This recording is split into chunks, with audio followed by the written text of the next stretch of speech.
बिस्मिल्लाहिर्रहमानिर्रहीम, अस्सलामु अलैकुम। आपको खुशामदीद कहते हैं बोल न्यूज हेडक्वार्टर्स में। मैं हूं आपके साथ सलमान मिर्जा। मैं हूं शाइस्ता शहजाद और मैं हूं सहरेश जुहेब। हेडलाइंस आपने जानी, बुलेटिन का आगाज करेंगे। आज के बुलेटिन में आपको बताएंगे। बुलेटिन में सबसे पहले बात करते हैं एनसीओसी की जानिब से किए जाने वाले अहम फैसलों की। मुल्क में कोरोना के बढ़ते केसेस के पेश नजर एनसीओसी ने मुल्क भर में नई पाबंदियां आयद कर दी हैं। इजलास में फैसला किया गया है कि जिन शहरों में कोरोना केसेस की शरह 10% से जायद है, वहां छठी जमात तक के बच्चों को मुतबादिल दिन स्कूल भेजा जाएगा। 12 साल से बड़ी उम्र के तलबा की वैक्सीनेशन लाजमी करार, वरना उन्हें स्कूल आने की इजाजत नहीं होगी। 10% से जायद वाले शहरों में इंडोर तकरीबात पर भी पाबंदी आयद कर दी गई। कोरोना से बचना है तो एहतियात करना है। वबा की नई लहर पर पुरानी पाबंदियां आयद। एनसीओसी के जारी अहकामात के मुताबिक तालीमी सरगर्मियां महदूद कर दी गयी। जिन शहरों में शरह 10% से जायद है, वहाँ छठी जमात तक के बच्चों को मुतबादिल दिन स्कूल भेजने का फैसला किया गया। 12 साल से बड़े तलबा का वैक्सीनेटेड होना लाजमी है, वरना स्कूल नहीं आने दिया जाएगा। तालीमी इदारों में बड़े पैमाने पर कोरोना वैक्सीन की टेस्टिंग की जाएगी। जहाँ केसेस की शरह 10% से जायद है, उन इजला और शहरों में इंडोर तकरीबात पर पाबंदी होगी। आउटडोर तकरीबात में 300 अफराद को शिरकत की इजाजत होगी।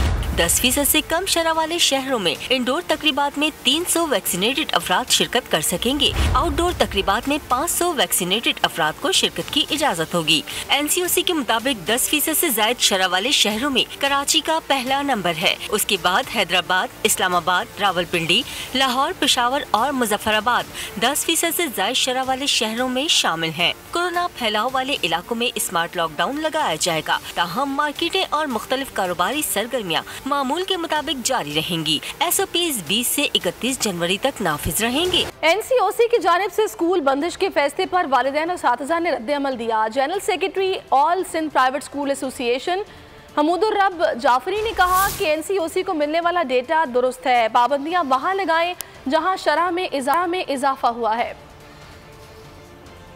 ज़रूरी हो और जितना मुमकिन हो कम रिस्ट्रिक्शंस के साथ ये पाबंदियां हम मानते हैं कि लगनी चाहिए और एनसीओसी का फ़ैसला जो है वो दुरुस्त है। लेकिन इसके साथ साथ हम ये चाहेंगे कि एनसीओसी इस बात पर भी कड़ी नज़र रखे कि जो नताइज आ रहे हैं उनके पास वो दुरुस्त हैं, डाटा दुरुस्त है और उसकी रोशनी में ये फ़ैसला किया जाए। हुकूमत से दरख्वास्त होगी कि कोरोना से बचाव की वैक्सीनेशन का अमल तेज करे, इंडोर डाइनिंग पर पाबंदी ना लगाए। Chairman all Karachi restaurant association Faizan Rawat की बोल न्यूज़ से गुफ्तगू कहा। केटरिंग और डेकोरेशन के चेयरमैन ने भी शादी हॉल्स बंद करने के फैसले को मुस्तरद कर दिया। कहा 2 बरस के दौरान सिर्फ 5 माह कारोबार हुआ। ऐसा किया गया तो मजदूर तबका 2 वक्त की रोटी कहाँ से खाएगा। इंडोर डाइनिंग बंद ना करें और वैक्सीनेशन पे काम करना शुरू करें। वैक्सीनेशन की लोग टीमें उसके अंदर ले आएँ। और अभी भी लास्ट मुर्तज़ा नवाब साहब ने एक शेयर की थी साउथ की, तो उधर 90% लोग वैक्सीनेटेड ऑलरेडी हो चुके हैं और vaccination centre already all Karachi restaurant association की तरफ से पिछले 7 महीने से वर्किंग में और स्टिल वर्किंग में और बूस्टर्स लगा रहे हैं। हम इसको कंडेम करते हैं और हम इमीडिएटली चाहेंगे कि एनसीओसी इस फैसले को वापस ले।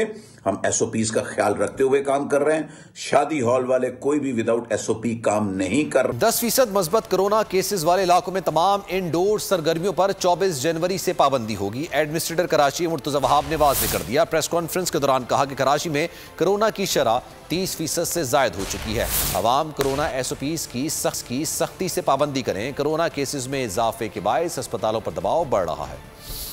फैसला ये किया गया है, एनसीओसी ने जो रेकमेंड किया है कि उन शहरों में जहाँ पे पॉजिटिव केसेस का तनासुब 10% से ऊपर है, वहाँ पर इंडोर सरगर्मियाँ जो हैं उन पर पाबंदी लगाई जाएगी और इस पाबंदी का इतलाक 24 जनवरी से होगा। हमने अपनी मामूलात ज़िंदगी में बेपनाह रिलैक्स हो गए हैं। हमने मास्क पहनना बिल्कुल ख़त्म कर दिया है। चाहे हमारी कोई समाजी सरगर्मी हो, कोई और सरगर्मी हो, हम मास्क नहीं पहन रहे और ये बुनियादी वजह है इस कोरोना वायरस के फैलाव का, जिस तेज़ी से ये इस वक्त मुल्क भर में फैल रहा है।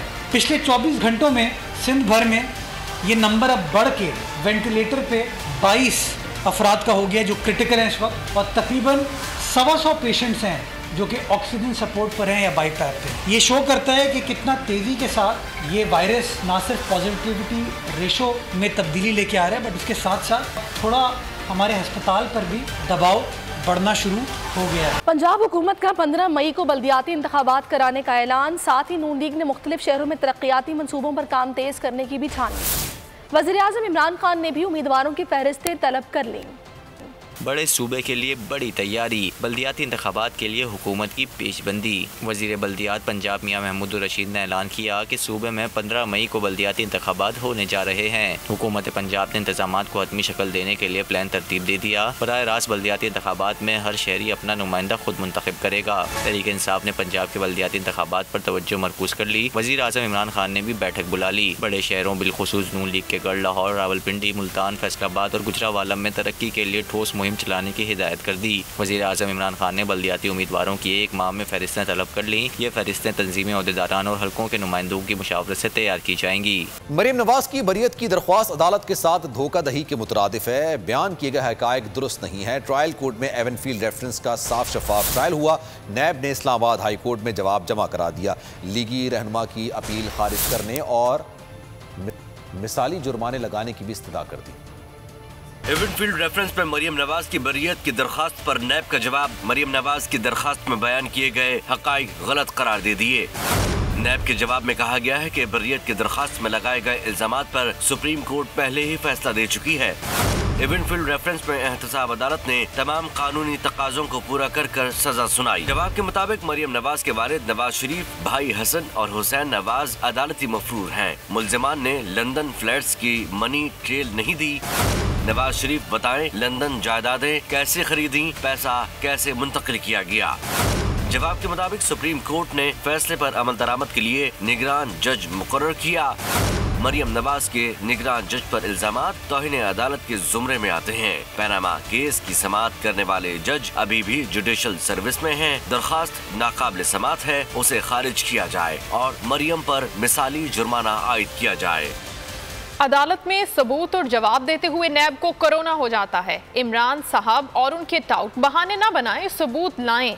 नैब के बयान पर मुस्लिम लीग नून की तर्जुमान मरियम औरंगजेब का रद्द-ए-अमल। कहा नैब ने अपने आए बाएं शाएं के पलंदे में मरियम नवाज शरीफ की दरखास्त में बयान करदा एक नुक्ते, एक वाक़े और एक हकीकत का भी जवाब मौजूद नहीं।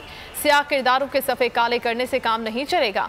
मरियम नवाज की पिटीशन अदालत और जजों के सवालात का जवाब दें। हम दुआ लिखते रहे, वो दगा पढ़ते रहे, एक नुक्ते ने महरम से मुजरिम बना दिया। कुछ ऐसा ही हुआ वज़ीर दिफा परवेज़ खटक के साथ, जिन्होंने एबटाबाद के लोगों के लिए अपने खिताब में पहले लफ्ज़ बदतमीज़ इस्तेमाल किया, फिर उसी लफ्ज़ पर नुक्ता चीनी किए जाने पर एतराज़ किया। उनके लफ्ज़ों या सोच में कोई तकरार थी या फिर वो जो कहना चाहते थे वो कुछ और था। आज कहते हैं मेरे बयान को तोड़ मरोड़ कर पेश किया। एबटाबाद से बड़ा इम्प्रेस हुआ, जबरदस्त लोग हैं, बदतमीजी में आप नंबर 1 आते हैं।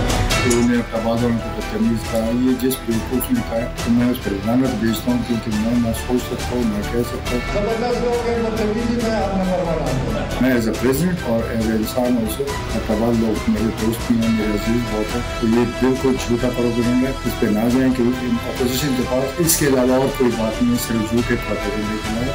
वैसे मैं एबटाबाद से बड़ा इम्प्रेस हुआ, जबरदस्त लोग हैं, बदतमीजी में आप नंबर 1 आते हैं। कौन सी सियासी जमात कहां से फंडिंग लेती है ये क्लियर होना चाहिए। वजीर मुमलिकत फारूक हबीब ने इलेक्शन कमीशन से स्क्रूटनी कमेटी फाल करने का मुतालबा कर दिया। मीडिया से गुफ्तगू में कहा कि माजी में सियासी जमातें फौरन फंडिंग लेती रही हैं। इलेक्शन कमीशन स्टेट बैंक से तमाम जमातों के अकाउंट्स की तफसीलात मंगवा कर जाँच पड़ताल करे। नून लीग फौरन फंडिंग केस से राह फरार इख्तियार करना चाहती है। ये चाहते हैं कि उनके अकाउंट्स की जांच पड़ताल ही ना हो, यानी पाकिस्तान के अंदर पहली बार अगर सियासी जमातों के अकाउंट्स की जांच पड़ताल होने शुरू हुई है, पॉलिटिकल अकाउंट्स का भी जो है वो मालूम पड़ सके कि वो अकाउंट्स में क्या कर रहे हैं, उनके पास पैसे कहां से आ रहे हैं, किन जरायों से पैसे आ रहे हैं। क्योंकि यहाँ पर बहुत सारी ऐसी सियासी जमातें हैं जो कि माजी में भी उनकी मिसालें आती रही हैं, इल्जामात भी आते रहे हैं कि वो फॉरेन फंडिंग जो है वो लेते रहे हैं। जो तमाम बाकी सियासी जमातों का जो केस लगा हुआ है, उस केस में स्क्रूटनी कमेटी बनाई जाए और जो सियासी जमातें जितनी भी हैं, कोई भी सियासी जमात है वो पार्लियामेंट का हिस्सा है, इंतखाबात लड़ती है, इलेक्शन सिंबल जो हासिल करती है, उसके ऊपर ये कानून जो है वो लागू होता है। और मेरी इलेक्शन कमीशन से ये सदा है कि स्टेट बैंक ऑफ पाकिस्तान को आप खत लिखें और इन तमाम सियासी जमातों के बैंक अकाउंट्स को मंगवाएं और मंगवा कर जो है उनकी जांच पड़ताल भी करें, उसके हकाइक भी सामने आने चाहिए। सब्सक्राइब करें और बेल दबाएं ताकि कोई खबर रह न जाए।